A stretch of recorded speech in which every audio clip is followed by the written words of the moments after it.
masjidlarda kommunistlarning marshlari o'qilmoqda. Dünya Bultani To'rining 6 avgust kunidagi xabarda bildirilishicha, Sharqiy Turkistonda Xitoy kommunistlarining har xil zo'ravonlik qilmishlari va dinni yo'qotishni maqsad qilgan faoliyatlari kun sayin kuchaygan. Sharqiy Turkistondagi masjidlarda Xitoy kommunist bayroqlari esilib, kommunizm shuari va tashviqotini qiladigan markazga aylanib qolmoqda.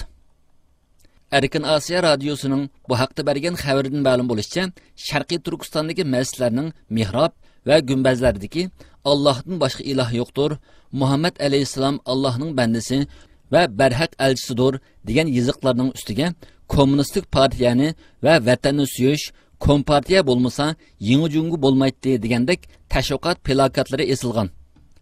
Xabarda bildirilishicha, dushanba kuni saharda muazzin azam to'g'laydigan o'rinda Xitoy bayrog'i chiqarish bilan birga bayroq chiqarish marosimi o'tkazilgan bo'lib, orqadan Xitoy davlat marshi va boshqa Xitoy tashviqot marshlari musulmonlarga majburiy o'qitilmoqda ekan.